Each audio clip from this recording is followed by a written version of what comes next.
Good morning, good afternoon, and good evening, and welcome to the penultimate session of Taiwan Season Online Symposium 2020 Connecting with Taiwan. I'm Donald Terra, speaking to you from the beautiful confines of my attic in North London, and today's session is a webinar which is going to be about Indigenous arts. It's the first of a two-part series today and Friday. What we've already had during this month-long Taiwan Season Online Symposium 2020 marathon is on Tuesdays, I've been doing informal interviews with 4 choreographers, each of whom would have had work being shown all month in Edinburgh at Summer Hall and Dance Space, 2 very key venues. Those sessions are over, but they are available via archive on Cultural Taiwan UK and Taiwan Season YouTube channels. What the webinars are 2-hour, 2-part sessions with experts in artistic programming, presentation, production.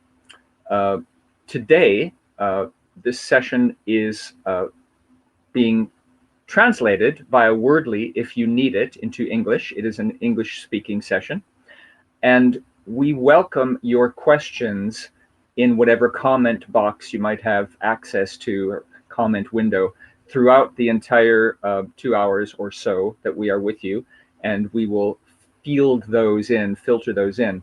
So the way today will work is the keynote speaker, who will be brought on to the virtual stage shortly, will have a 30-minute presentation which will give you a really rich and fascinating background into Indigenous arts in Taiwan. Then, and there'll be plenty of clips and imagery, I've seen them and they're really good. Then I will come back on stage and talk to her and deal with your questions as well as some of my own. Then I'll go away and Alice comes back and she has 2 special guests and they will be talking and presenting their work, and then we'll have another question and answer session. So plenty of time for you to have your curiosity piqued and ideally satisfied. So without further ado, thank you for being here. And I would like to invite Alice onto the virtual stage. Please join me.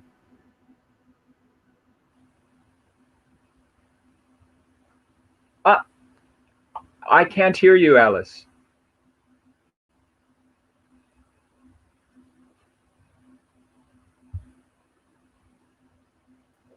Okay. Hi again. Hi, I'm Alice. Nice to see you. Hi, Donald. How are you? I am very good and really pleased to be seeing the full extent of what you have to offer, because I think there's so much territory to be explored here. So I'm really pleased. Thank you, Donald. Yeah, today I have a big topic, so I'll do my best. Of course you will. All right, see you later. And I'm going to be one of the audience members now. So long. Okay, thank you. Hello again. I'm Alice. Today I will share my experiences working with Indigenous artists and my understandings toward Indigenous contemporary dance. So before I begin, I want to first acknowledge the Indigenous peoples who have lived on this island for thousands of years and who are still here, fighting for their land rights and cultural rights, also protecting our land with their traditional knowledge. And I want to take a minute to thank Taiwan Ministry of Culture and the facilitators who made such great job to make this happen. And thank you, Donald. You've done great job too in this month. So, well, before I subject to art and dance, I want to give you a little history background about Taiwan indigenous peoples. Taiwan is an island located roughly 100 miles off the coast of southeastern China. Record shows Taiwan indigenous people have lived in this on this island for 6,500 years. When the colonists from Spain, Dutch, and Manchu Empire of mainland China, they arrived Taiwan from 1624 to 1895. They only controlled part of Taiwan, and the control was loose. Japan, and indigenous peoples were the ethnic majority at that time. They had fought, yet sometimes cooperated with the colonists.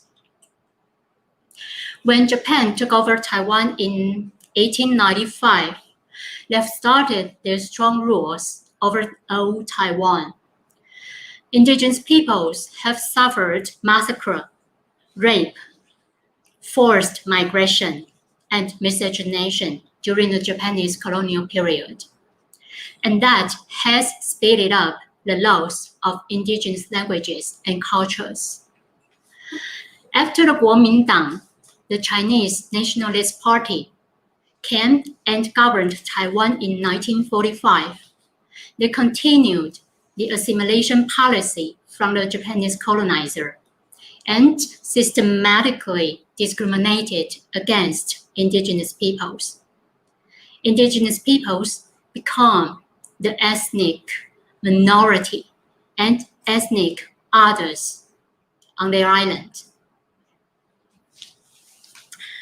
So when we look back at the achievement of indigenous movements, which started from 1980s, the movement of the rectification, name rectification has shifted the colonized name from Aborigines, Shanbao. Shanbao means spontaneous inhabitants, then to the indigenous. So far, indigenous people are only 2% of Taiwan's population. 16 language groups and 750 villages are on the record. Yet, there are more groups remain non-status. So, we know our government has made great efforts to proclaim the indigenous rights and their rights to traditional territory. However, when it comes to conflicts or disputes, even misunderstandings, we know we're still under the influence of colonization. So just right before yesterday, at our Golden Bell Awards rehearsal, the anchor, the MC, just shows her attitude, which is a stereotype toward indigenous peoples. So now let me go back to my subject. Taiwanese indigenous dancing and singing are for rituals, for ceremonies, and sometimes for their amusements. Traditionally, singing and dancing are inseparable in both sacred or secular rituals. Our people sing and dance as a collective and round in a circle to praise the land and the ancestors. But during the Japanese colonization, the colonists have forced our indigenous people to dance and to entertain their rulers and to entertain the tourists. And after that, our government has held many national indigenous dance competitions, and that has attracted many young indigenous people to gather together, and to perform in these competitions. Apart from that, the anthropological records have helped to reconstruct traditional singing and dancing. And all this have affected our knowledge about tradition. But I do have questions. Who can dance tradition? What is tradition? And whose tradition? This question arises when we encounter the lack of cultural context in many commercialized singing and dancing. And the crisis emerged due to the blurred line between different indigenous cultures. Today, I will only focus on how indigenous artists implement the cultural context into their artworks and how do indigenous dance groups communicate with the audience through their choreography and production. So now for the next 50 minutes, I will introduce you some indigenous dance groups. Later, Watan Tusi, the director of TAI Body Theatre, and Feng-chih, head of programming department from National Theatre, will join me. I'm sure they can share more experiences and viewpoints about indigenous dance production. So now I will go to my PowerPoint slides. The first group I want to introduce you is Formosan Aboriginal Song and Dance Troupe. Formosan Aboriginal Song and Dance Troupe was founded in 1994. They are the most prominent traditional dance group in Taiwan, and they are greatly supported by many anthropologists and scholars. So I will show you some of their dance production here.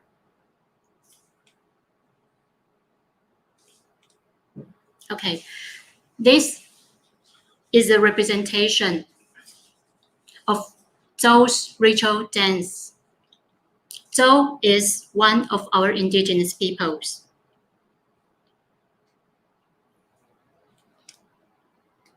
And this is a production telling stories about a Pulima composer and educator, Baliwakas.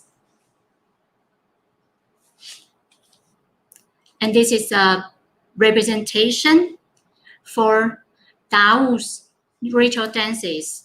And it is also a production directed by Feng-chih Yao. Feng-chih is the guest speaker last Friday, invited by River.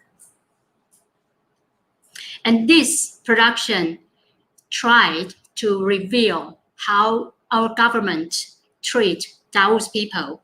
They just built a nuclear waste storage plant on Tsou people's homeland without their previous consent.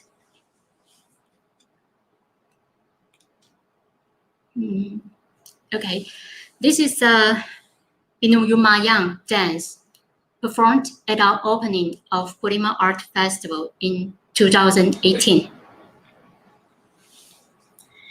So when we talk about this group, I would say this group is vital in the past 3 decades. And they have huge collections and archives for traditional songs and dances. Apart from that, many indigenous artists born after the 1970s have been trained in the schools. Western dancing and acting skills have helped to build their professional life. In fact, there are many new dance companies built and established since the 2000s. If we say Formosan Aboriginal Song and Dance Troupe formed the criteria of indigenous performing art, then we would say these new dancing companies have shaped another scene in Taiwan's mainstream dance world. So now I will introduce you 5 indigenous contemporary dance groups. And they are Guo Xinzhuang Bangzha Dance Theatre, Dimor Dance Theatre, TAI Body Theatre, Langasan Theatre, and Buraruyang Dance Company. I will show you 5 dance clips from the above dance companies, which will give you a quick understanding of how they put cultural elements into their production. So the first dance clip is from Guoxin Zhuang Bangzha Dance Theatre. Guoxin Zhuang Bangzha Dance Theatre was founded in 2005. They are the earliest founding contemporary dance group in the east coast of Taiwan. The founder, Guoxin Zhuang, teaches traditional dance in the school, and he has deep connection with his Bangzha heritage. Bangzha is also one of our indigenous peoples. And he is aware of the rapid change of his culture and the villages. So Zhuang's work has great compassion with the diaspora of indigenous young peoples. The work 038 has shown the nostalgia of young indigenous people who worked and studied far away from home. Now let's have a look.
Okay, we'll start here, and the next group I want to introduce you is Cheng-Hua Dance Theatre.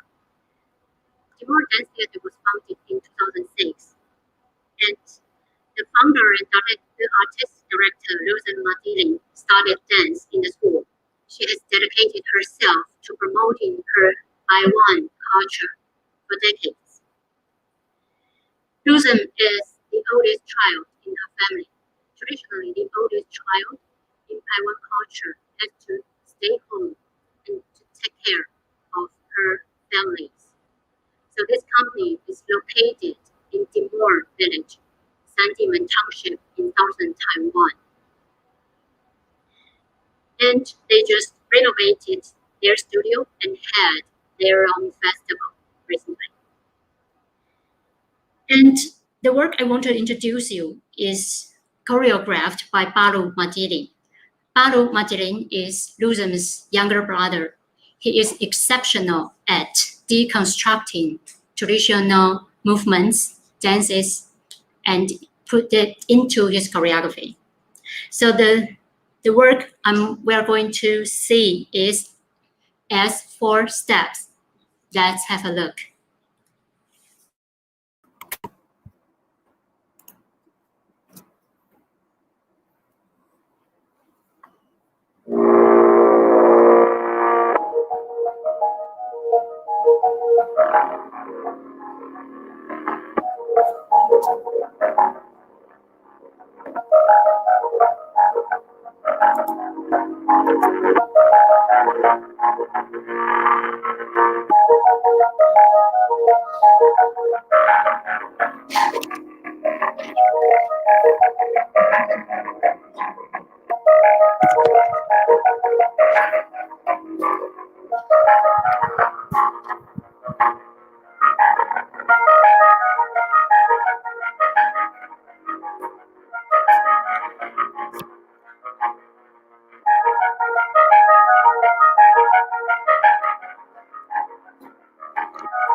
Okay, and the next group I want to introduce you is TAI Body Theatre.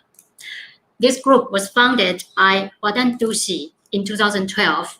He'll be here very soon. Watan was the director of Formosan Aboriginal Song and Dance Troupe before he founded TAI. For me, I think Watan is a productive and multidisciplinary artist. He is a playwright, he is a weaver, and he's a traditional dancer and contemporary choreographer. So he has illustrated almost 70 foot scripts inspired by traditional dances and the movements at farming. So now we're going to see TAI Body Theatre's award-winning production, Terrace on the Hill. Let's have a look.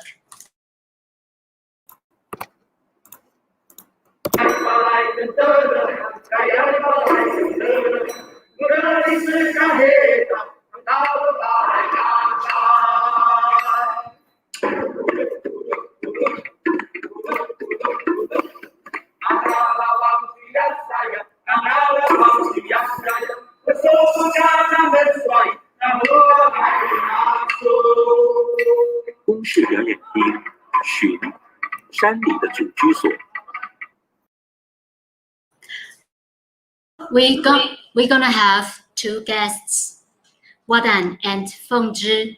They'll be joining me later, and I'm sure they can share more experience about this production. Later, I will introduce you Langasan Theatre. Langasan Theatre was founded in 2012. It was founded by a Bangsa elder, Atau Palaf Langasan. Actually, Atau was the founding member of Formosan Aboriginal Song and Dance Troupe. This company was unlike other dance companies. They consist of indigenous and non-indigenous dancers. And I know their choreography has more connections with the myths or the legends. So usually before this group perform, they will begin with a ritual to praise the land and the ancestors. The work we're going to see is Misali Sin, and let's have a look.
Last but not least, Braruyang Dance Company was led by choreographer Braruyang Baklava. Yang is an experienced choreographer in Taiwan. He was co-choreographer in Crowgate Dance Theatre and used to work with Martha Graham's dance company in New York. After long travels in other countries, his desire to perform for his family has urged him to return to his hometown and founded his company. So I think for me, Yang is an expert at discovering the best for his indigenous dancers. And the work we're going to see is Luna. Luna is about paying respect to our Bunun warriors. Bunun is also one of our indigenous peoples. Now let's have a look.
Okay, so when we speak of indigenous contemporary dance, we would examine if the traditional essence is core to the production.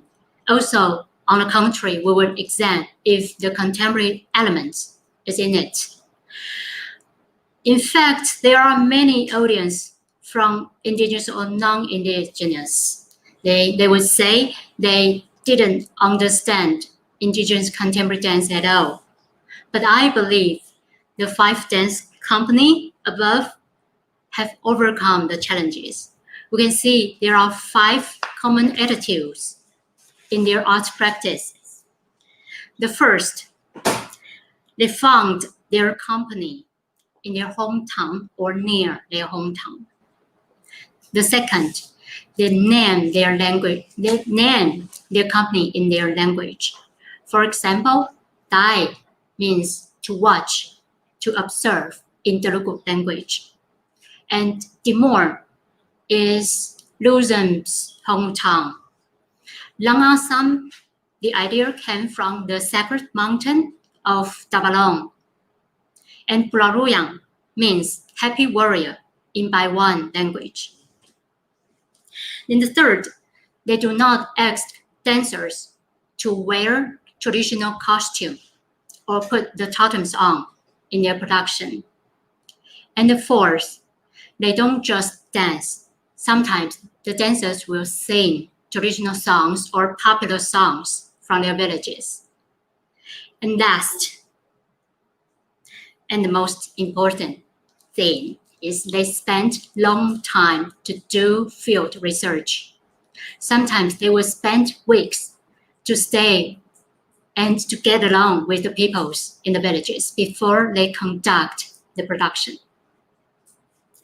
Most of all, being an indigenous artist means you have to carry those responsibilities to pass on the tradition and to send the messages.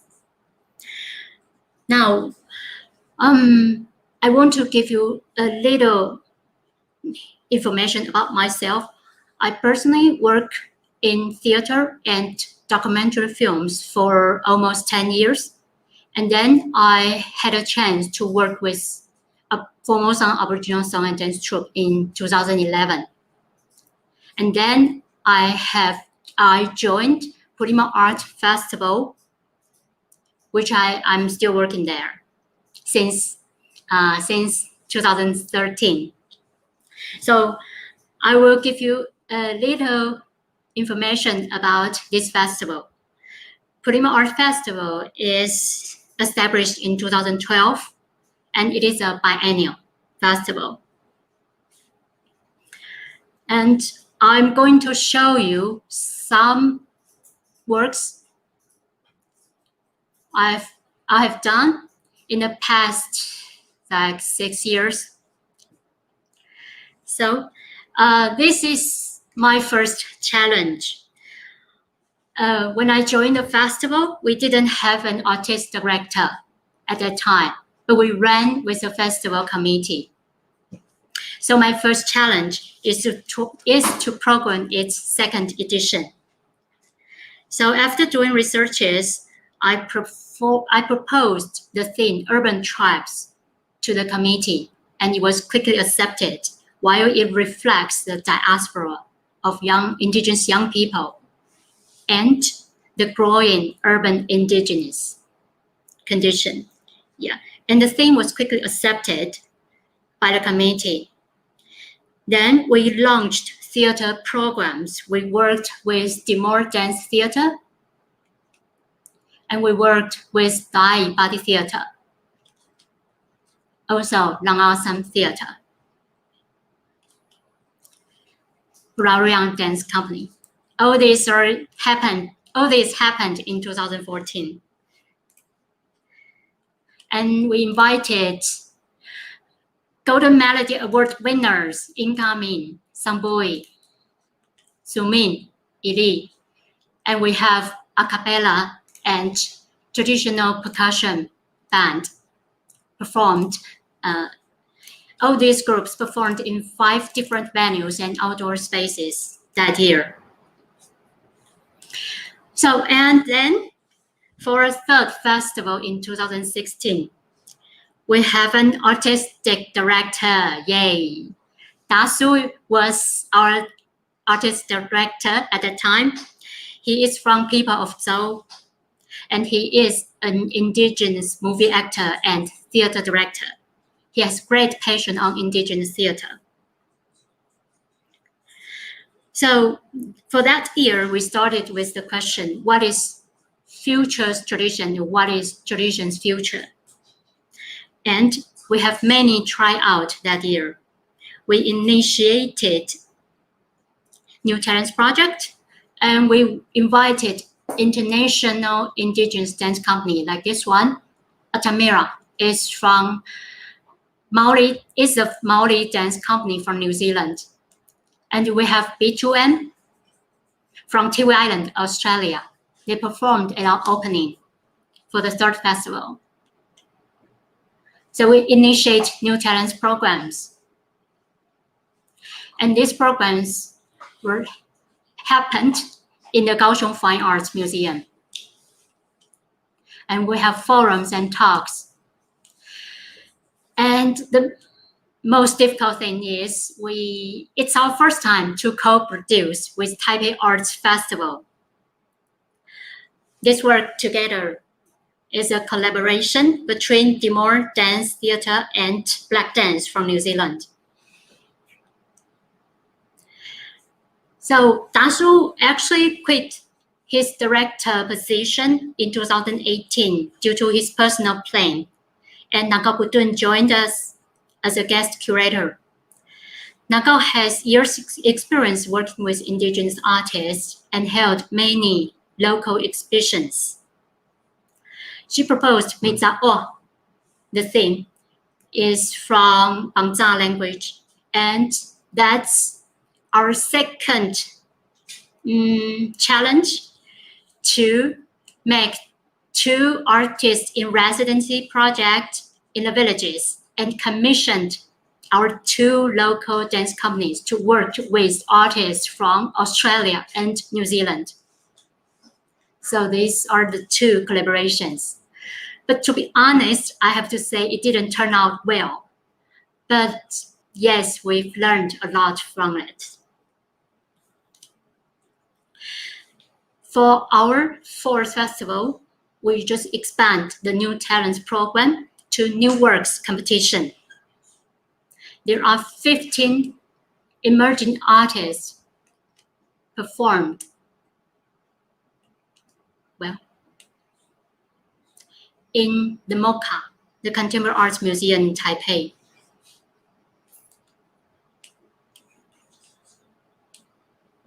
Next, please. Again, we have forums and talks. Well, the most exciting thing is we have a 2-year exchange program with Irongboy. Irongboy is Melbourne's First Nations Arts Festival. This is the thing happened in Taipei. And next year, in 2019, we went to Melbourne to exhibit and to give workshops and performances, live arts, concerts, and the most exciting thing, drag queen. This is a First Nation drag queen competition happened in Melbourne. So in conclusion, I know I didn't have much time, so I would go to the end. So I want to quote what Watan Tusi said. After years' dedications, we finally meet the time that the mainstream world came to learn our knowledge, not we pursue the knowledge from the mainstream society. Thank you, and I would love to have Donald back and lead some discussions.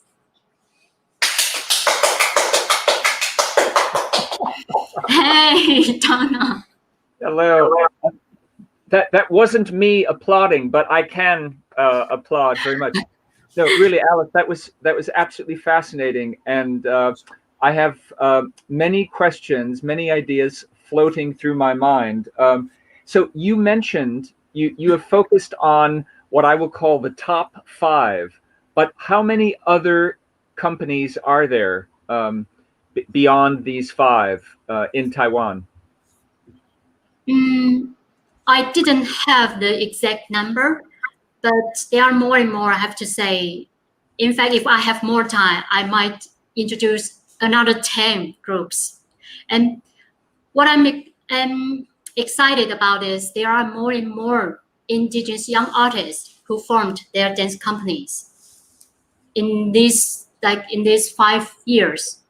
So probably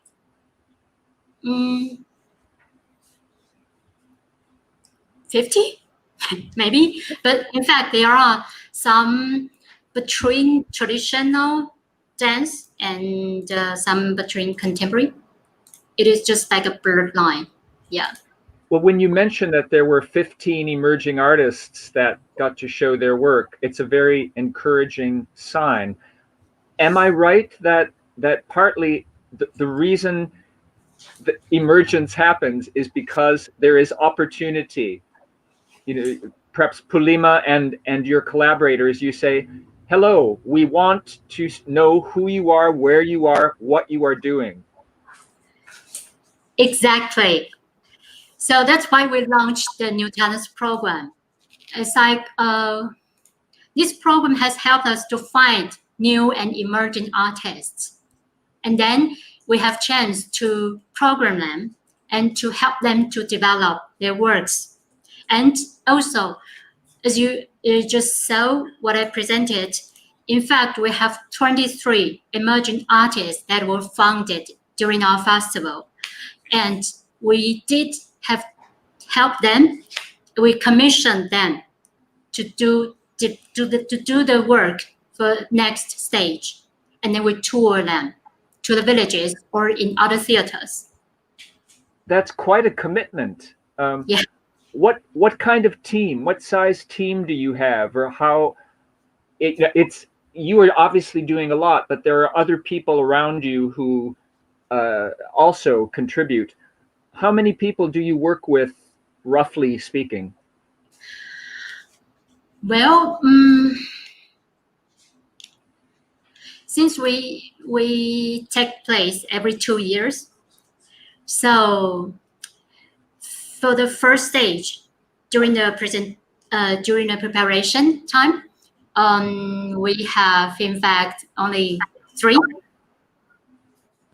staffs for this festival. So that's why I not only program, I have to produce. Yeah, but then when our festival year comes, then we maybe have more than 30 people or volunteers. Sure. And what about the Ministry of Culture or the government in general? I am guessing that it's quite supportive of this strand of artistic programming and practice and creation. Things to do with indigenous arts. How much of a struggle or not do you have to get that financial, etc. support? Well, that's a difficult question. I have to be honest, because this Pulima Art Festival was fully supported by Indigenous Cultural Foundation in Taipei, who also run a Taiwan Indigenous television and radio station.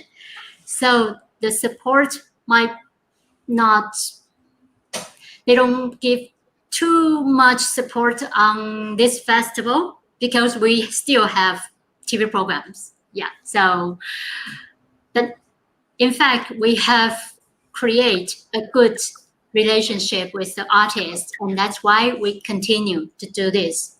And in fact, there's no support from Taiwan Ministry of Culture since we were supported by that foundation, and that foundation is supported by the CIP. How do I say that?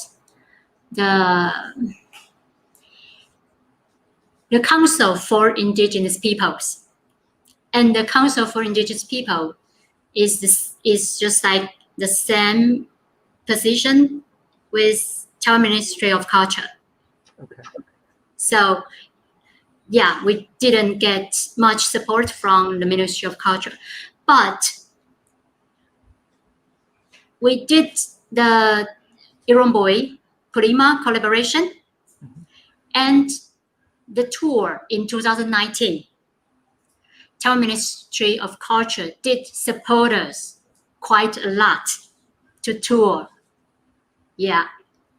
But I'm guessing that always you can use more support from whatever source. Yeah. No support is turned away, probably. Right. And you mentioned, and I hope you don't mind my asking, but it's so useful to hear when things don't go well, to know why they don't go well. You mentioned the residencies that just didn't work so well. I was curious, how could they have been better? If you don't mind sharing, because I think those kinds of mistakes, we learn. I love failure. I fail all the time, and I think it's a great thing. So Yeah. Talk about the success of your failures. Right. The success of the failures. Ideally, we give 1 month to do the artist in residency, but the international artists, they may not to stay that long in Taiwan. And the failure is the artists arrived Taiwan in around August, but we have lots of rituals and ceremonies that time. So we try to commission our local dance company to work with these 2 artists. But the dancers from these local dance companies have to apologize to attend their traditional ceremonies. So that means they didn't have enough time to rehearse together. And that has caused the problems. So that's why I said it didn't work out well. But if we have enough time for the artists, then I think we'll do better.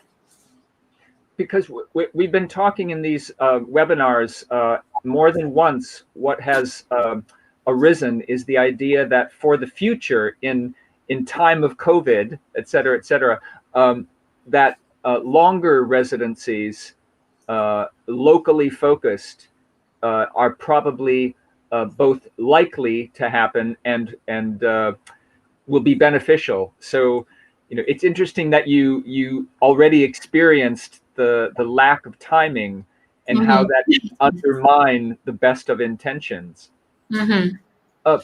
Also, you've mainstream. I'm just thinking about marginalization and mainstream, the two M's, the two binary M's, and with this increasing proliferation of art making by indigenous artists, this idea about it has to be accepted by the mainstream. Where is Taiwanese society and culture, consuming society? How do they respond to this work within Taiwan? How do audiences respond? Well, because I have to say Taiwan is a small island. We are easy to go from the cities to the villages. So in fact, our peoples have, just really close. They can easily find indigenous villages just with 1 hour drive or 2 hours drive. So, so I have to say, most of them know there are 16 official recognized indigenous peoples in Taiwan. But in terms of theater or dance production, I have to say most of the audience are from, the relatives or friends of these dance companies. And also there are like scholars and students who might be interested in indigenous issues. Then they will come to see the show. And that's how we build the relationship slowly, small. But yeah, we still have time and we have confidence. And I have seen and greatly appreciated every opportunity at the Edinburgh Festival to see Timur. I saw 038. I think the 4 stars from the Times was me reviewing Langasan when they were, before I was involved in Taiwan season. Our friend, Gary Platt, who's been a regular attendee of these webinars, he asked a very good question, which if we could put that in the banner on the screen, it's about audiences, about the rich experience that foreign audiences have. But he wondered, and I think quite rightly, what do the dance groups experience and gain from having encounters with different audiences or international audiences? What is the pleasure or the edification for them? What do they gain?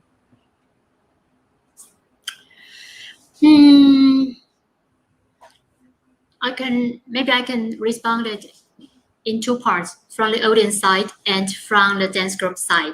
So I think for the audience, I believe they are excited to know there are indigenous peoples in Taiwan, and their dances are unlike any other dance companies because they carried their own cultures in their production.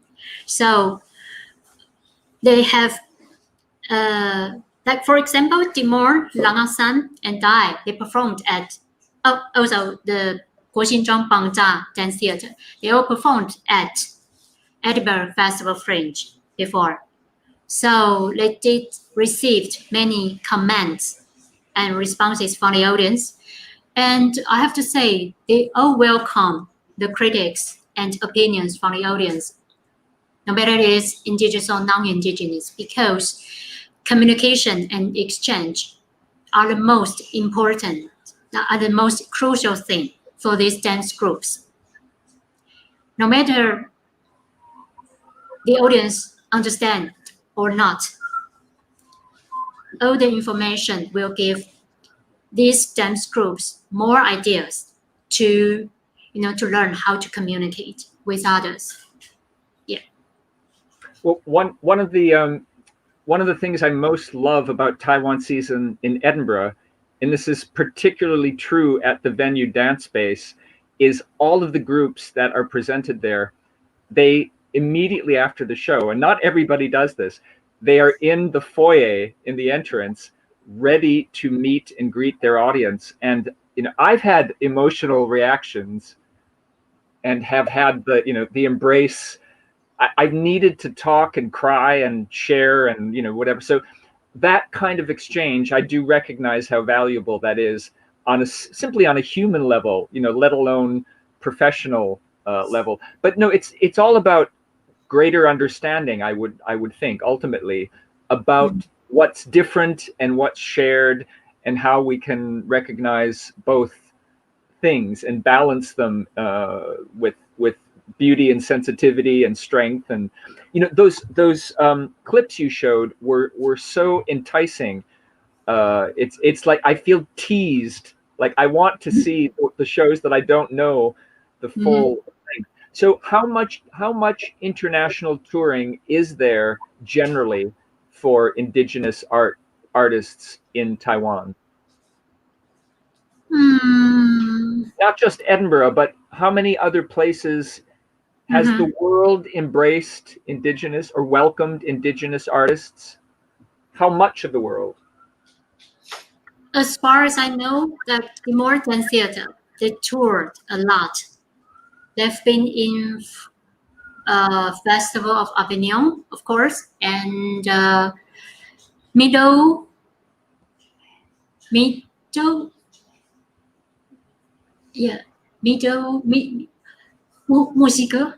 right? In Mexico and Japan and Belgium, yeah. And Thai has been Indonesia, India, and Edinburgh, of course, yeah. Australia. Yeah, Australia. I totally forgot that. What happened to me? Okay, so and Guoxinzhong Bangjia Dance Theatre have been in France and Edinburgh. Yeah. But again, there's always more touring is welcome. It will be interesting to see how this is accommodated in the new world we occupy now. Yeah. We've had a very good question from Lizzie Song. What are the greatest challenges for curating indigenous movement and tradition into contemporary choreography? And do you have any examples of a company's creative process? Well, that's a good question, but I want to leave it to our artists. Is that possible? Oh, of course. Yeah. Watan or Feng-chih can tell more about this. And also address the whole audience question as well. I'm also interested in the politics of art making. The rights that are essential and necessary for indigenous artists that apply to everyone. I guess what I'm really asking is how much political motivation lies underneath the creation, and how overt or how subliminal is that sometimes? Are political issues addressed in the work? Is the work simply by existing political? You want to talk a little bit about the politics of all of this?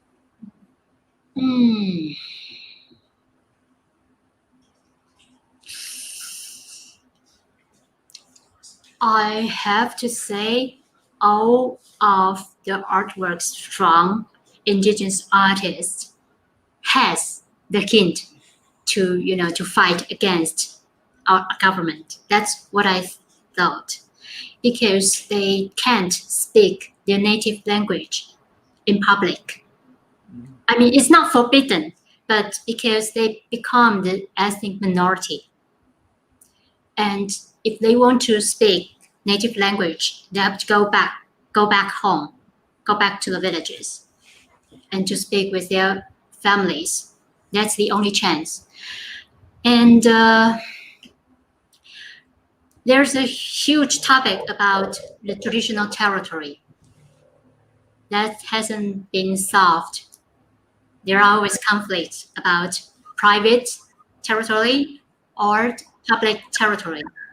And some of our indigenous peoples live in a national park, but which is their traditional territory. So I have to say, most of our indigenous artists or dance productions, they will have a little, not wish, but I think they try to put more message that we are still alive. We're still here. And look at us. We used to be the dominant, not dominant, the owner for this land. And try to understand us because we know how to treat the land well. So that's what I saw during my, the programming experiences. And I guess are there ever works that maybe on an artistic level, how many works fail, or is there bad work? I hesitate to use that expression, but as a critic, I have to make those judgment calls. Are there works that don't fulfill all of their potential, and how is that dealt with? I'm back to failure again. I'm tired. Well, I think yes, there are failures. Like I just explained the collaboration. I think collaboration is the most difficult thing between different artists. So I just show you on my presentation. There's a work called Together from Timor Dance Theatre and Black Dance, who is very famous in New Zealand. And Black Grace, right? Yes, Black Grace. Yeah. And actually, just from the beginning of their, collaboration, and they had great fight. And since they didn't have enough time to communicate, and because of the different expectation, so that makes this work like. So because we invited that one, we co-produced with Taipei Arts Festival. So I have to say, this work is just like it's like a double bill. For me, it's not really a collaboration. Mm-hmm. But since these two are mature dance company, so they did their work well. So for me, it's still, for the audience, I think they still enjoy the show.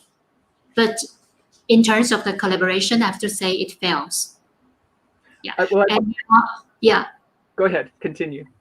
So there are other examples. Yeah. But it's inevitable, isn't it? And I think it can be very useful, again, to talk about things that don't work and why, still with respect and with an appreciation of the attempt. I think back to what Akram Khan once said about fusion, which was a buzzword. I don't know if it's still buzzing, but I asked him about the fusion of tradition in Kathak dance and South Asian and contemporary work, and he said something like, well, actually, Donald, I think it's a confusion. So he talked about the confusion rather than the fusion, and sometimes those confusions, abrasions will happen, and little scars will form and little tears, but those can be so productive and still entertaining, even if they don't entirely take you into some transcendental place. Mm-hmm. But I thank you for answering that honestly. maybe we have time for one more. Let me see if there's any comments coming in from the audience. Yes. Here's another question from Gary. Do the dance groups ever experience resistance to developing, oh, it went away, and renewing the cultural dance forms into a contemporary framework? In other words, is progress always welcome? Very good question.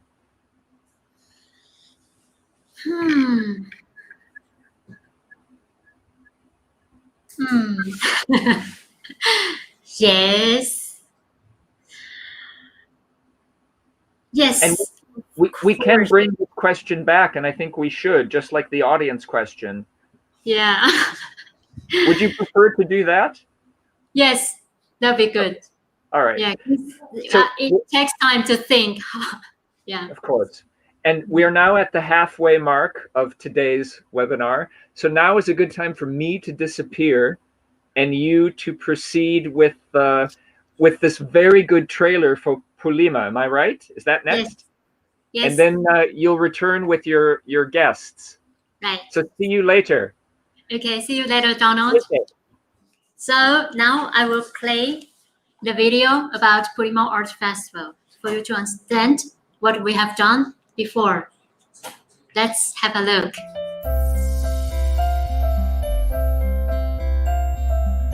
Pulima 是排湾族语，手艺精巧的人。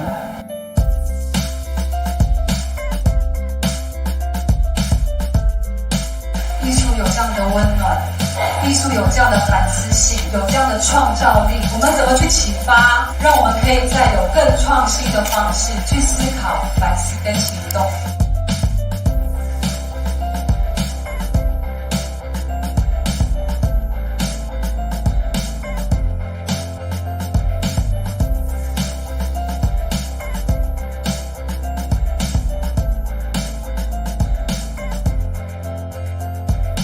每一个人都有自己属于灵魂最真实的存在，看见它，我们在做艺术创作的过程当中，就是对的，就会被肯定。艺术它就扮演一个角色，不断的往前，然后是让人们再去思考比较有创意的方式或创新的方式，让我们重新思考如何去行动，如何去观看。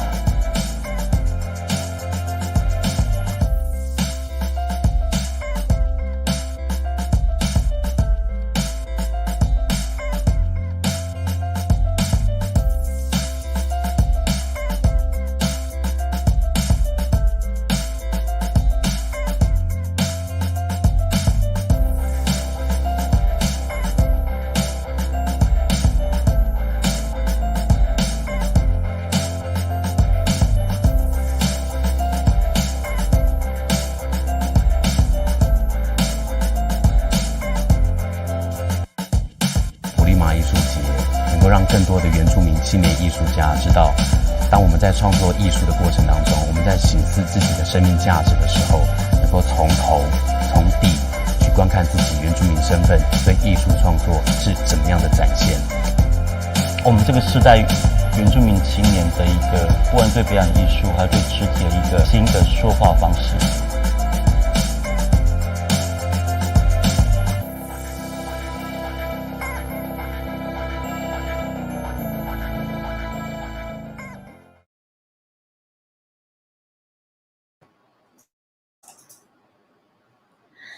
Hello, everyone. And hi. Hello. Watan Yeah. and Feng. Nice to see you here. Yes. Do you like to say hi to the audience and introduce yourself a little bit? Watan? Kanan suai empanamu ya kuadan Tusi penaku adang suasan tiam kastu mi tanam heni. Hello everyone, I'm Watan. I'm the local from Suasan community in Hualien. I'm the artist director of TAI Body Theatre now. I founded TAI Body Theatre in 2012. In our local language, Tai means look.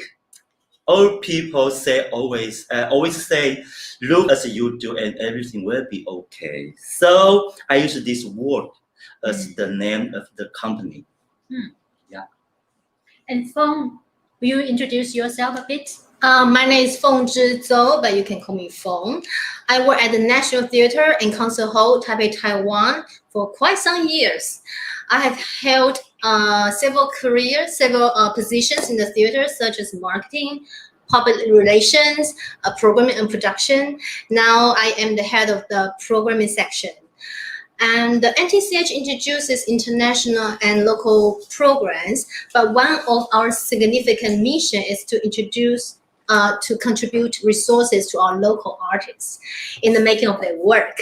So we mostly do commissioning work, but in some exceptional cases, we do house productions, which is the case with Watan, that I work as a producer. Wow. So my first question is about Watan. Mm. You were the director for Formosan Aboriginal Song and Dance Troupe. Yeah. And then you leave them and you founded TAI Body Theatre. Why do you want to start your own dance company? Okay. Before that Body Theatre, I worked with Formosan Aboriginal Song and Dance Tribe. I have met many people and been to many places. Then, everyone considers the loss of our tradition. But I have been thinking, how could we carry on assert's legacy if we can't provide ourselves in life? Also, are there any other possible creative approach of indigenous art apart from reproducing the songs and dancing? This is why I set up TAI Body Theatre and what we are trying to explore now. So that means TAI Body Theatre has different approach to share indigenous culture, right? Yeah. Can you tell us more on that? Well, I don't use my words on stage to pass or promote indigenous tradition, because I think culture exists in its own context. We might have shown our songs and dance on stage 12 years ago, but that is fast and it is done. Indigenous community have their own ways on the nowadays. I'm more focused on what tradition means to me and how I move forward with it. Good word. Yeah, for example, sometimes I see production that's trying to engage indigenous art or culture. The director use indigenous art as material and thinking that enough to call the work indigenous theme related. It's such a shame. Yeah, because they don't see the essence and richness of indigenous art. Wow. It happens in cross-cultural production, especially when non-indigenous art working with indigenous art. There is a huge gap, yeah, right? Right. Yeah. Yeah, I totally understand that. Yeah. I totally feel that. Yeah, easily between the imaginary work and real outcome. The gap is usually from the imagination of the other. Yeah. So I have been thinking, can we find our own way of speaking by body and then traditional songs and dance?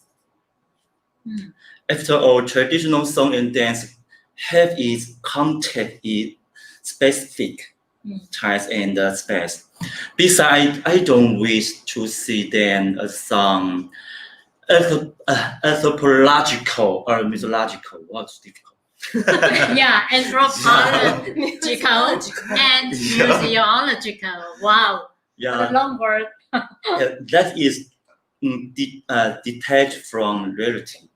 Right. So we are thinking if we could find new training methods, then we will skill or extract the quality texture of our bodies and present them on stage. This is where our food scripts comes from. Yeah. Yeah. in terms of foot script, I know most of your dancers are not of Western dance techniques, right? So you've created a foot script. In fact, I have 3 illustrations of the foot script. So can you just, as you can see on your screen, yeah, it looks complicated, but maybe it is simple. I don't know. Watan, can you explain a bit more about this?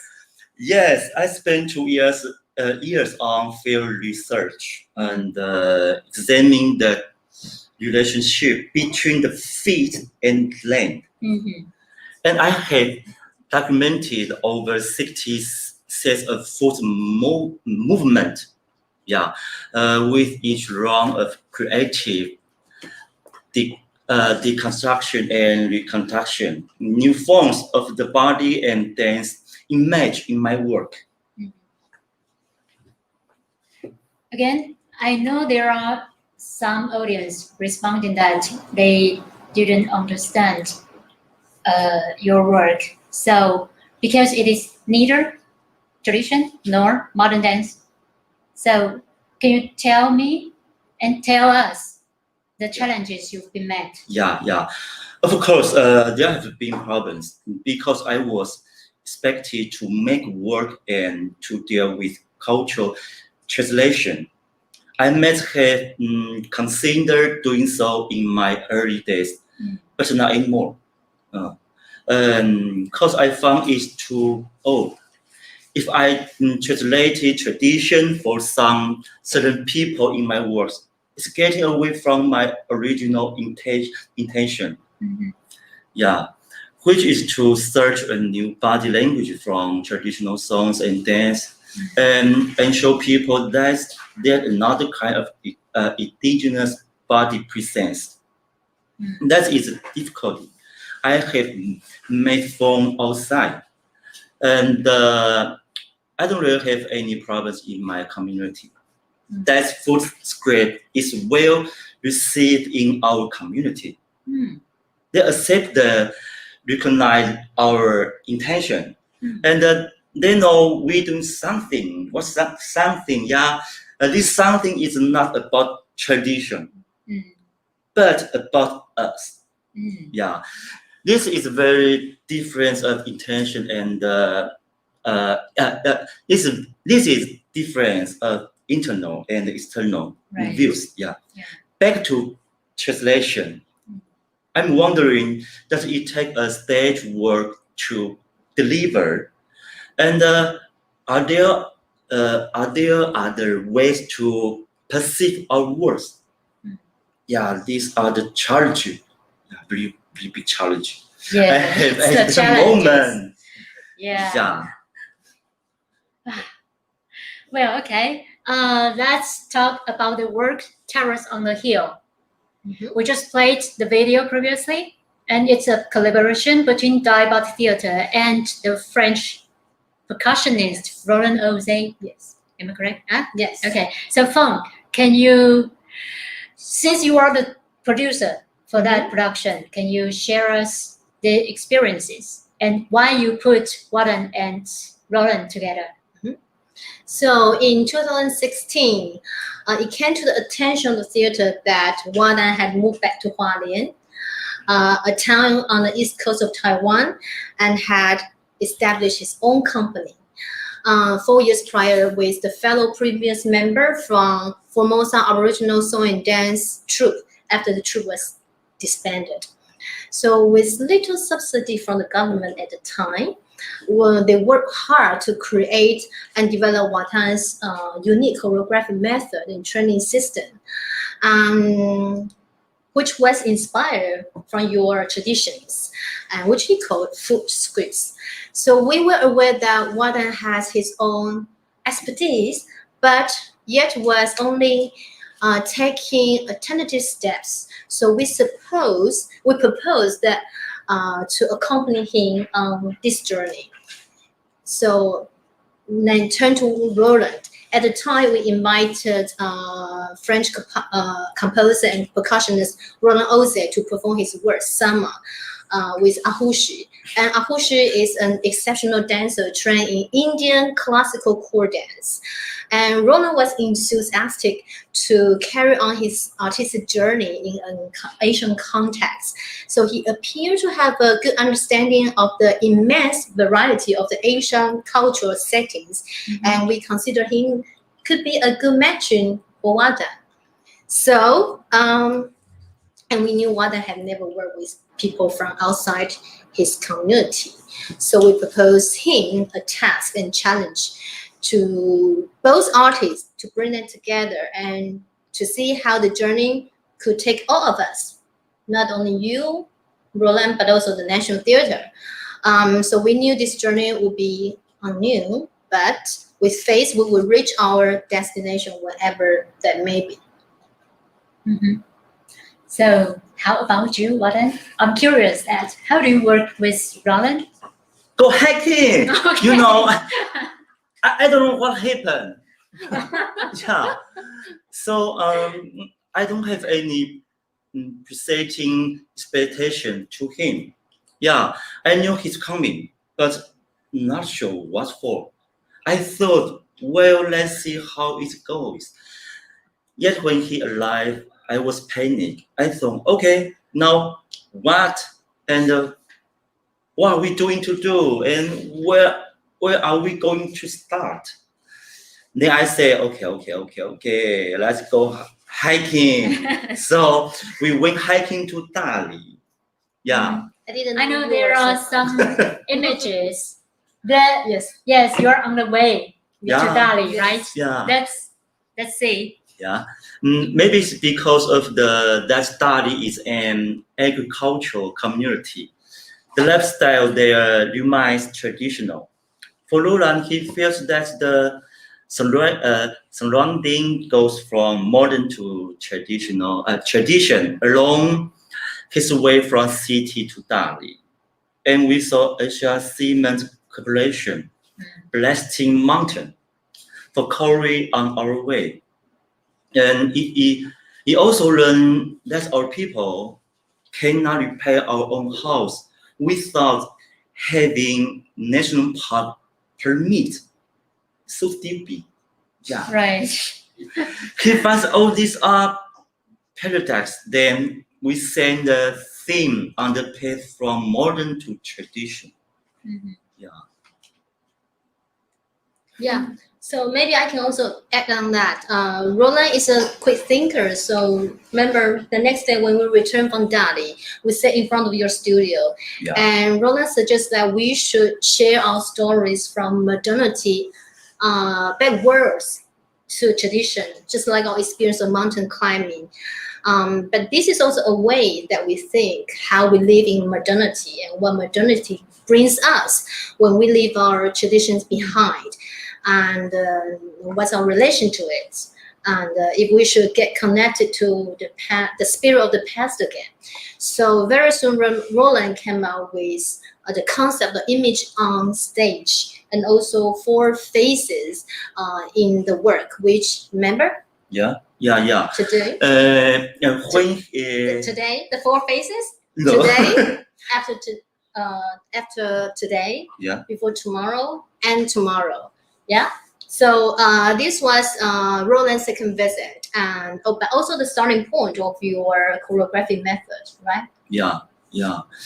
When he returned to Taiwan for the 3rd time, I had already done all the choreography works. His music joined after. That was his idea. He said that his music should not come in before dance. Yeah, he don't want to interfere nor lead this piece. Instead, he want to follow my lead. So he followed your lead. Yeah, I certainly sense the difference between us, not in culture, but in professional practice. He is a well-trained Western percussionist, and we are traditional indigenous music and dance performance. That's kind of difference. Yeah. Sounds like you did met some difficulties Yep. for this collaboration, and it's your first time to do a collaboration work, right? So, and you met a Western artist. So how do you deal with this situation? I do feel annoyed and disturbed because its agreement is a collaboration of two creators. Since he is the other creator of this production, maybe I should take his input into consideration. The work might be changed after my reflection. So I did. I think about what he said the night before, and because we think in the next morning, yeah, and he come in for rehearsal in the afternoon. In the afternoon. Yeah. And he will see the rehearsal and share his thoughts. There is his idea, and we try them, and we move forward like this. Then the piece is done. For me, the work is done, but the journey is not ending. Because it's the first international collaboration production. So it is just a beginning, then a long way to go. Yes. We have prepared a dance clip of the Terrace on the Hill. Should we play it again? Yeah, Okay. that's.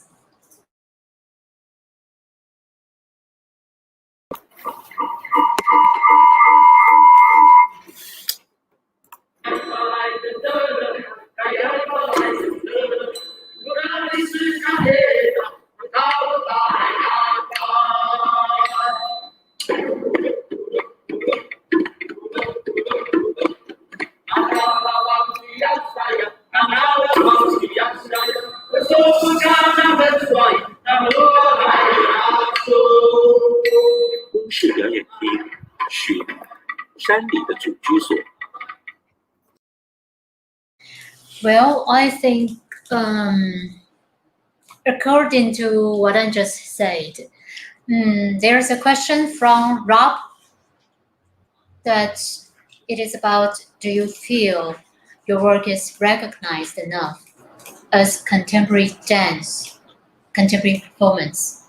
So do you feel you are still labeled as folk or traditional dance company? I have to say this question is Mandarin. because you said your intention is not to perform tradition. Yeah. So you tried another way. So you use the foot script as your instrument, right? So do you still feel you Define your work as contemporary performances. If I can say something from my point of view as an audience, I would think that Watan's work is, you can express your thoughts, but I would say that first. I think Watan's work is contemporary performance. I remember last time when I saw your work, how should I say I love you? I was very touched because it made me a connection to the somehow in a way in the 极简主义 minimalism. Because in his work there is a simple repetition of the dance or some movement and some motif, and with their songs, with the singing of the dancers, so beautiful. So it just reminds me the minimalism instead of the tradition, the folk or the indigenous dance in the past. So for me, from my point of view, I think Watan's work, I'm sure that it should be defined as contemporary dance, but you can share about your thoughts. 我不会认为我是传统的 Yeah, I think what I just explained in Mandarin, so I would translate it a little bit. He doesn't feel he's performing tradition. 因为传统不需要放在舞台上，对我来讲。Because tradition is not for is not It's not to be on the stage, right? It was in their life. So you think you are a contemporary dance group, not a folk? Yeah. I hope we answer the question, but yeah, if you want to ask more, just feel free to leave your comments or questions. Yeah. So that next question is to Feng. I know you're producing another work, Ali Ali Ida. It is scheduled to premiere next April. Yes. Wow. And it is as part of Taiwan International Festival of Arts as well as part of Taiwan Week program, right? It's a collaboration between TAI Body Theatre and the Indonesian artist Eko Supriyanto. So what is the purpose you put them together? I would say, first of all, we were encouraged by the positive feedback of Tears on the Hill to carry on a collaboration. And we have seen how far Watan can go artistically when resources are available to make it happen. But usually at this point, the role of the National Theatre is done and off they go. But circumstances conspired us to afford us another opportunity to work with Watan to further his work. So in 2017, in a dance platform hosted by National Theatre, where we premiered Terrace on the Hill, we also presented Eko's two acclaimed works, Cry Jalolo and Bala Bala, which had been touring internationally a lot. And Eko Supriyanto is one of the most leading choreographers in Indonesia. He was trained in classical core dance and martial arts and contemporary dance. But in his work, he interrogates tradition in his culturally diverse community. So we introduced him to Watan without knowing they actually have met a couple years ago in Indonesia in one of the dance platforms. So that evening they talked about but then they didn't have the chance to sit down and really talk. So that evening at the dinner, remember, they talk about work, life, career, personal developments. At some point they were talking about identity and indigenous identity. Eko is of indigenous and Javanese heritage, but he mentioned he would not consider himself as an indigenous artist. He didn't want to be labeled. It's not because he denied his identity, but because he believed identity is not the only way to get to know his work. Nor does identity should mislead the audience as the only approach to understand his work or confine the subjects that he wants to talk about in his work. So this was a very interesting conversation and also a critical reflection for Watan. So we trust that this conversation should carry on. So the second collaboration began. I think Feng did point out I think it's a huge topic of personal identity. Yeah, because this we should have another talk maybe next time. But well, and Watan, how do you feel about this challenge? You accept this challenge, right? Yeah. I have been curious about Eko after seeing his Cry Jalolo in 2014. And back then, Rarian was there at theater as well. He noticed that Eko's company and TAI have many similarities. I myself, I very interesting to see how he used his own male dancer bodies. Yeah, I've been curious since then. I saw Eko's new work, Bala Bala, in Taipei in 2017. Yes. Yeah. We met at dinner. We talked about identity, Identity. Yeah, Right. identity. The field research he did in indigenous community in Indonesia, and he questions he had after research. He gained the most from those questions, but not traditional songs and dance. That's a very different approach. Yeah. He also mentioned that I was as a phase. Then he used the beat, then we talked about the possibility to work together. Different from last experience with Lola. Yeah. This time I picked 5 dancers from his company. Yeah, and he picked up from mine. And You mean two? Yeah, Two dancers from your company. Yeah. I went to Indonesia twice, but I don't know what I was looking for, because Indonesia is a very, very huge country. Yeah. And the dance I missed coach dance performance. Yeah. Wow. I have zero knowledge about Indonesia coach dance. It's very beautiful. From Right. Yeah. Court very dance power. is beautiful. Yeah. It's true. My plan was to collect cultural information and see if there anything I can use in work or I relate to. That's the original plan. But now it's been interrupted by COVID-19. Yes. COVID-19. Well, now I can't go to Indonesia anymore. Yes, otherwise we were supposed to be in Indonesia. You were supposed to be doing some research with ECHO, and our first rehearsal should be done in April. But let me add something on that. This time the project is different from last time with Roland, because this time Watan and ECHO, they both are choreographers, so they have different cultural contexts and training backgrounds and working method. So that's why at the beginning we discussed that they should make work with each other's dancers. From this way, they still can take care of each other, and they can mirror themselves through the reflection of working with the other dancers. So.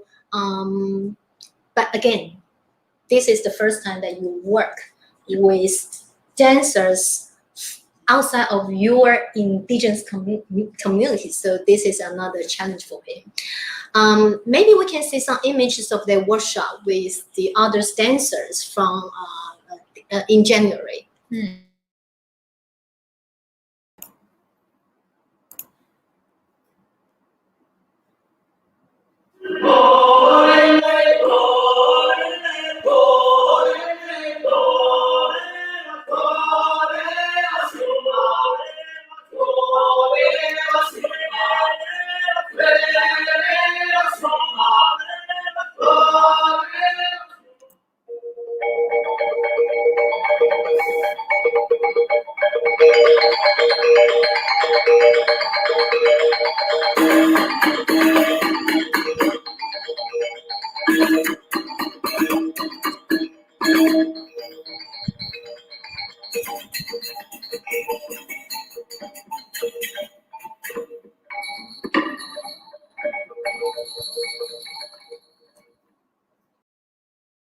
So this image shows how they went to the other studio and how they do the workshop. Well, they did the workshop and exchange the way they are working with the dancers.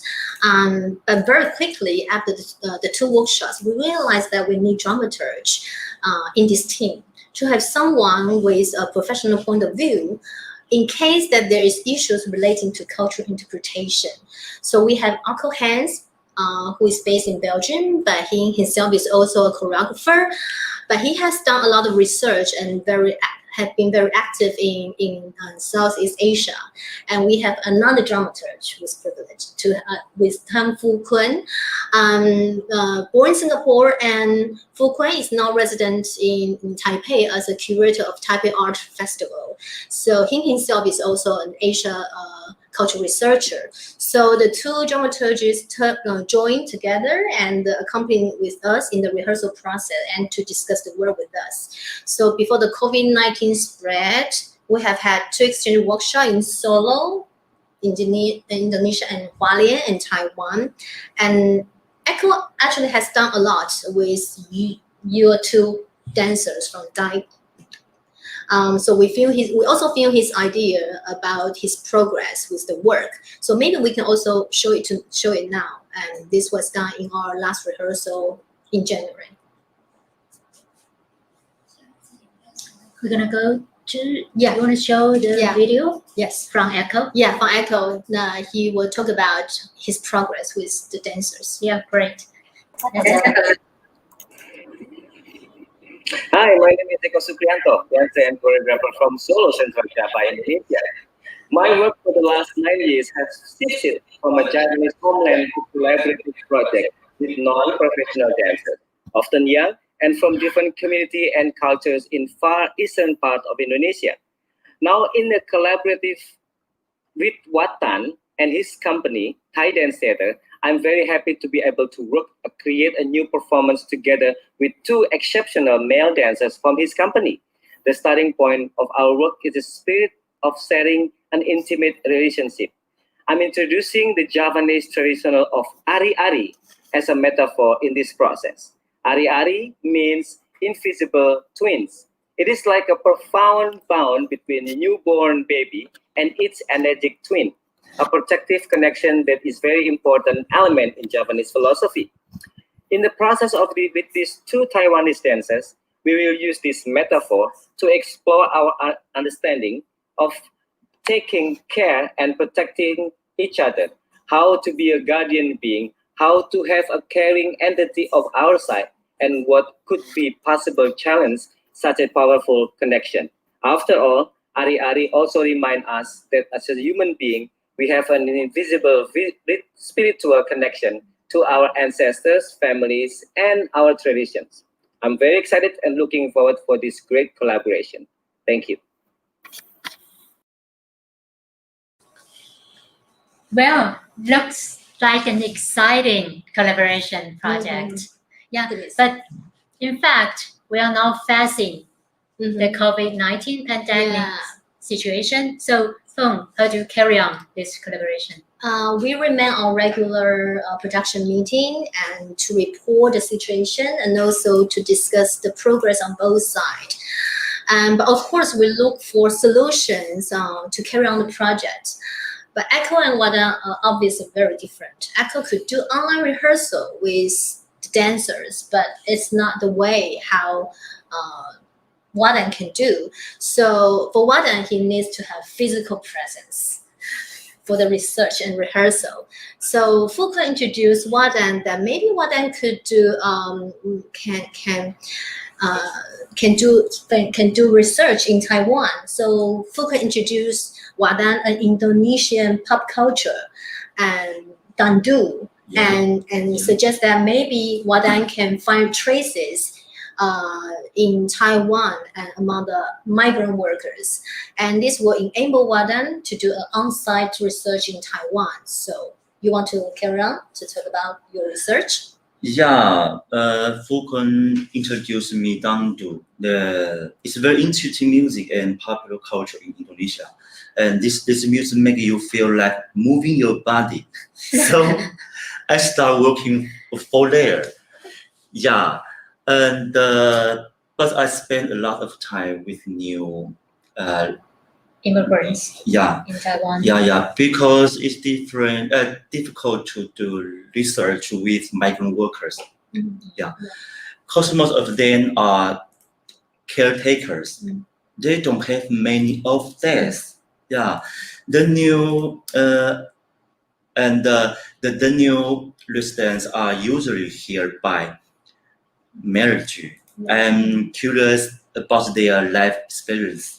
And living home in families. The change of their lives from being a daughter to the wife to a mother. I haven't gone that far yet.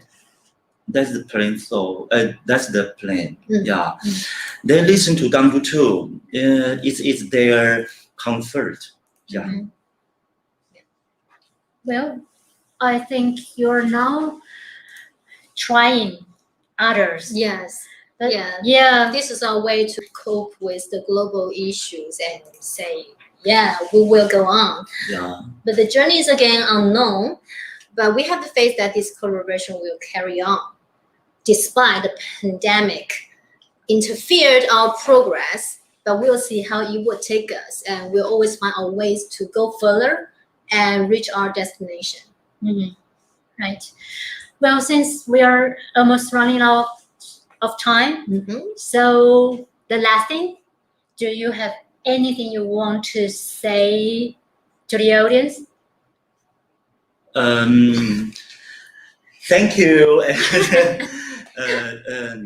You want to be able to speak your language. Yeah. At first, I want to show my creation in the Telugu language, but I hope next time I can use Telugu language share my creation. Yeah. Yeah. Yes. Yes. We look forward to that day. And thank you, Watan, and thank you, Feng-chih. And let's welcome Donald back. Hello. Hi, Donald. Once again, I am loaded with questions. Hello. And with just ideas. I'm thinking now about how identity is very fluid for me, certainly. And so fluidity of identity, and maybe it's like being, I'll use a metaphor. It's like being a river and the rocks in the river. And there are certain heavy stones and rocks in the water, but the water's always moving. So that's my identity. And I wonder if that, how do you, Watan, how would you describe imaginatively your identity? Is that possible? So that's one question just to think about. Another is the tradition, that it is not, in traditional cultural expression, it's not necessarily necessary. It's not necessary to be on stage. I'll wait. Sorry, Donald, can you say the second question again? Because we were trying to explain to Watan the first question. Yeah, so second question again, please. About not being on stage, that usually traditional culture was not on stage. I know that's true for, many, tango, it started out in the milonga, not on stage. Hip hop was on the street. So when Watan talks about other ways to receive and perceive and present, it's quite interesting that we now are in this COVID world where we have to find other ways, sometimes virtual, online, but I think there are still other ways to have things, to not be in a theater, but to be someplace else. So I'm thinking about location. Also, I wonder if the foot scripts could ever be given to somebody from another place, another culture, to interpret as they chose. Is that even, not to replicate, but just to absorb and adapt foot scripts in their own way? Or would that be considered undesirable or insulting, or not valuable? Also, I have for you, Feng-chih, questions about audiences. How do you gauge audience response when you present work, particularly work with an indigenous element or elements? And as somebody who makes these arranged marriages for artists, from different cultures, different places, how closely do you monitor the progress of those creative relationships? And a third question for you, Feng-chih, is about it springs from Rob's question about labels, and I'm thinking about marketing. You know, what language or what imagery is used to convey tradition, modernity, etc., etc. Just, it's interesting to think about the marketing question. And my last thing, which I have to ask Watan, is about the visual side of Terrace on the Hill, because I loved the way it looked, that little glimpse that I have of the floor and the background. I'm very curious, and Feng-chih, you could maybe answer that as well, but I'm interested in the visuals of Terrace on the Hill. So that's a lot that I've thrown in your direction, and answer what you think is most interesting. Okay. Yeah, you want to start first? Answer this or this or this one. Up to you. OK， 我认同这个认同。Sorry, we will just it's not easy to just speak in English, so I will help Watan to explain it in English. Okay. 其实我的认同到现在都是德鲁古。Watan has a consistent or persistent identity. He recognizes himself as Telugu. 这样，然后我刚刚讲到说原住民文化不能到舞台上，我是指传统技艺这件事情。技法。In fact, what Watan just referred that traditional dance should not be on the stage. That is about the traditional ritual dance, because it should happen in the villages. 是啊，然后再来脚谱是可以给人家使用的，而且我觉得是很开放性很高的。And the foot script, what I think, it's very open. Everyone can use that and reinterpret it. 是这样子。And do you find other ways to maybe perform or to deliver？ 就是去表现你的创作，有没有别的方法？不一定是线上的，也有可能是别的方法。当然线上这个方法。就线上是指？对，虚拟，因为像现在疫情就发生了，那我们不可能用其他途径。如果你要传达这些文化性的东西，还有没有别的？到山林里面呢？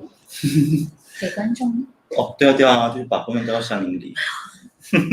Watan said he welcomed audience to visit him, and he will bring you to climb to Dali, the mountains, the mountain, do the mountain climb, and to experience life in the villages.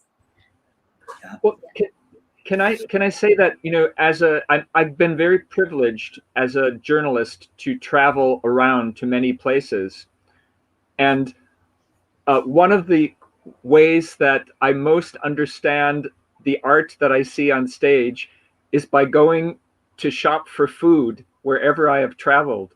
I learn a lot about what is on stage by what's on the street or what's in the supermarkets or in the food stalls.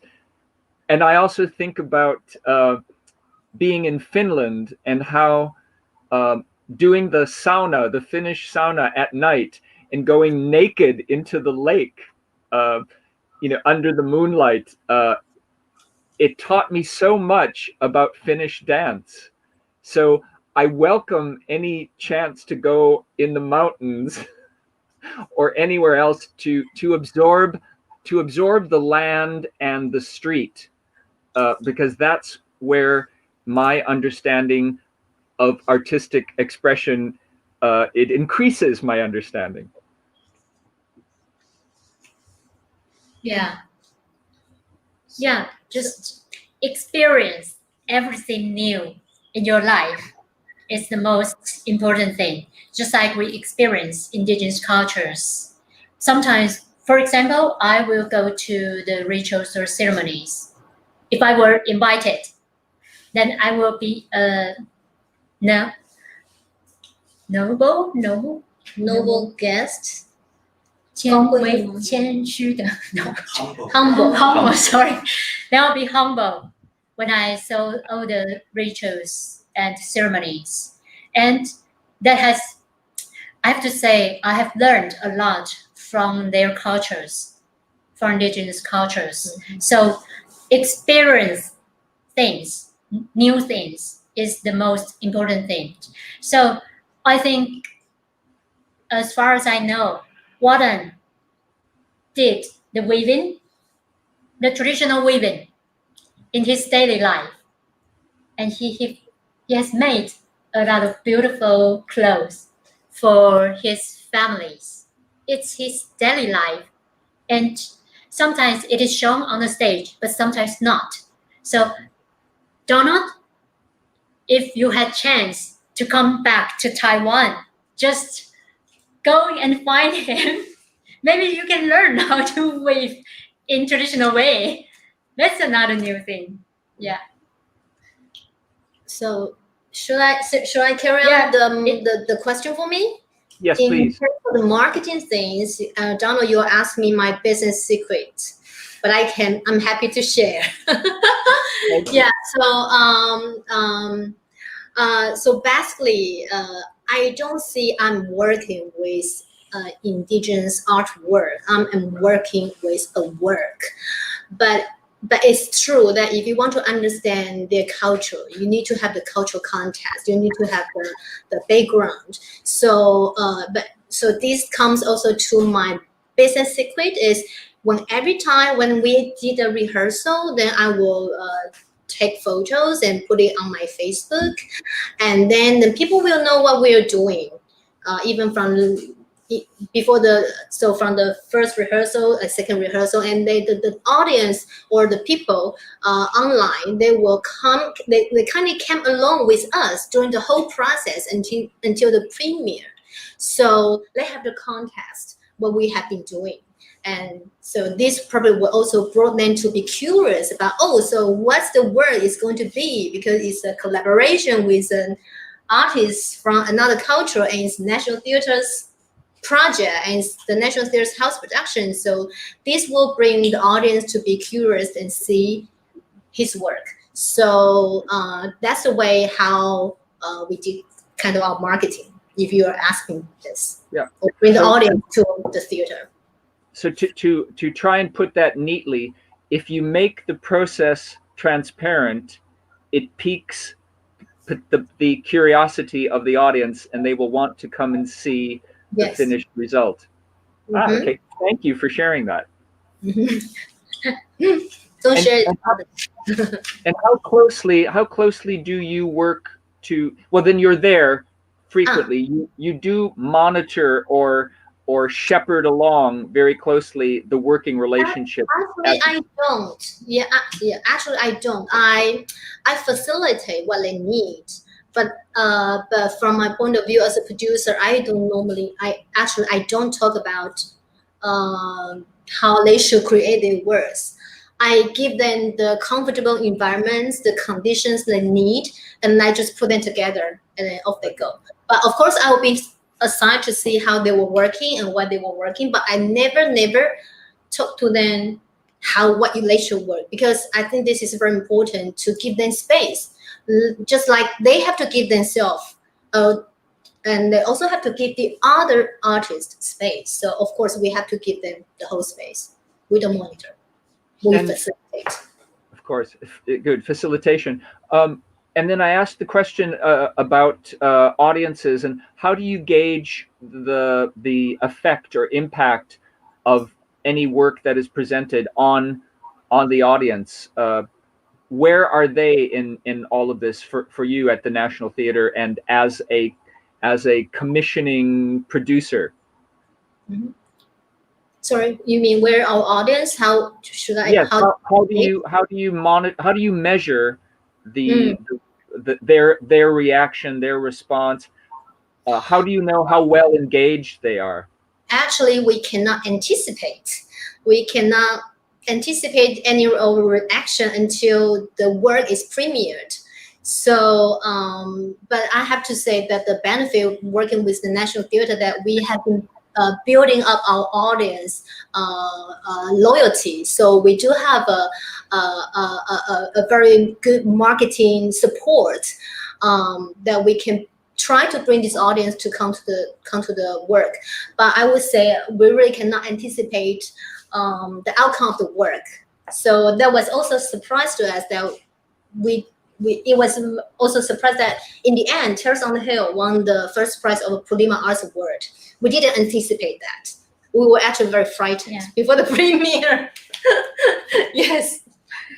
Well, and to go back to that question I asked, because I think it's very beautiful to look at, and I would like to know a bit more about how the visual side of it was developed. The visual side, the visual materials, and the Terrace on the Hill. Yes. The backstages. Oh, okay, yes. So The it was sketch, actually the design. yeah. You mean the visual of the stage, right? Yeah. So after returning from Dali, which we mentioned, and you saw the pictures that we went mountain climbing. So Roland, as I say, he is a quick thinker. So he immediately, let's say, we should have this kind of image. I think I actually never asked him, because I am a facilitator, I don't monitor, and I actually didn't ask him how do you come with the image. But I'm sure the image was inspired from his experience of mountain climbing, to see Dali, to see the sky, the land, the high mountains. So he came to the idea that the image on stage should be something like that can be connected to the land. So this where the images of the work came from. And it's also very much about touch, because there's the shot of the person tearing the set or blackening the set. So that tactile quality is very it appeals to me very much as a viewer. Yes. Yeah. And we have a very good set designer to work with us, Liao Hui Li. Yeah, so we work it out very quickly, the set. And so Watan's dancer also have to get used to the texture of the set, because in a lot of his work, the dancer had to stamp on the ground. So they also have to get used to the texture of the set. Yeah. And but, no, go ahead, Feng-chih. No, but it's beautiful, isn't it? Very. I'd love to see it. Is it a work that could be brought back or revived, or is it too complicated? Is that even feasible? Well, actually, it's not too complicated, because it's his dancers. They were all in the community. So if there is a chance, I will feel privileged to bring Terrace on the Hill. How about you? 你觉得呢？这把 Terrace on the Hill 好啊，我说什么嘛 ？Good. Yeah, I'm sure Roland will be happy as well, because there were only 5 dancers on stage, and the set is done very economically, with very low budget. So actually it's not difficult. We just have to restaging and reproducing the work. Yeah, I myself really love to see it again. And there was also a work called Red Earth, is that right? That we saw a bit? Right, yeah. Can you just say a little bit, because I thought it also looked really interesting, what the dancers were wearing, those strange, beautiful costumes. And can you say just maybe a tiny bit about Red Earth? Well,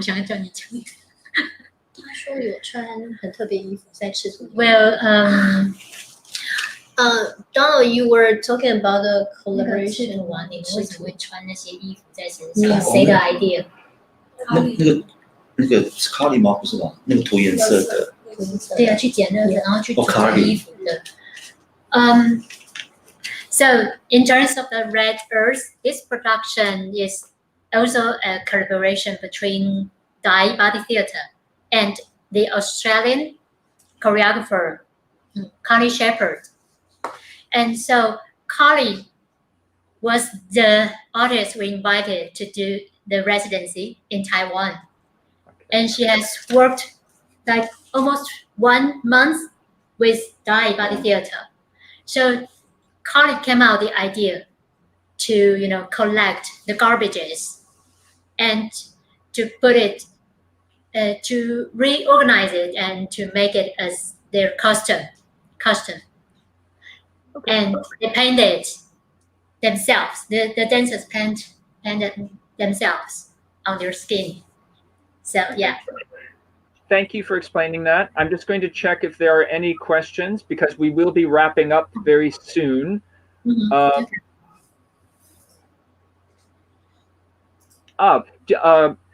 There was someone just saw last week the production Forest. Oh. Yuling Chao saw the show Forest. So do you want to say just a little bit about your work, Watan Forest? 在说什么？你要讨论一下那个主题，就是用主语。对你那时候不是用哦，他是问这个吗？他就想让你分享一下那个作品。用主语讲吗？不是没有，你解释一下。哦，就是其实山没那么浪漫，对。然后你进到山里面之后，你才发现它是生存跟安全。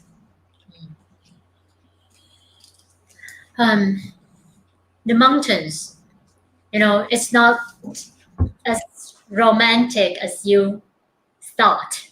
It is actually full of danger and risks. You might get hurt when you climb the mountains. So it's what Watan wants to say.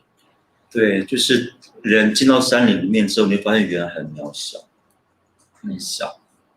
So you feel that you're actually so small in the earth, in the mountain land. 然后我们就发现我们只是自然界的某一个循环的环节。And you realize you are just a small part of the natural recycle.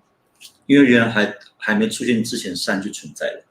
But because before the mountain is there, before we human beings are there, the mountain has been there for a long time. All right, thank you for explaining that. I just was curious, and because it's obviously recently been shown, yes, live in a theater in Taipei. If I can add something on that, because Watan is from Turku tribe, and Turku is in the high mountain. So for him, a mountain is really has some affection. He has some affection to the topic. Well, thank you. I feel very humbled, to use your word, Alice, by being here with you today, and I feel also enlarged in many ways. I've learned many things. It's been a real pleasure to be with all three of you, and I thank our audience for being with us for these 2 hours.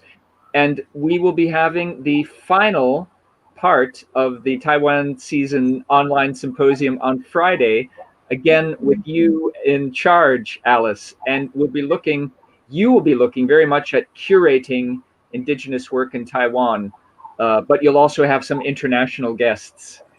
So thank you, everyone. It's been a real pleasure. Be safe, be well, be creative. 谢谢. Thank you. Thank you, Donald. Bye. Thank you, everyone. Bye-bye.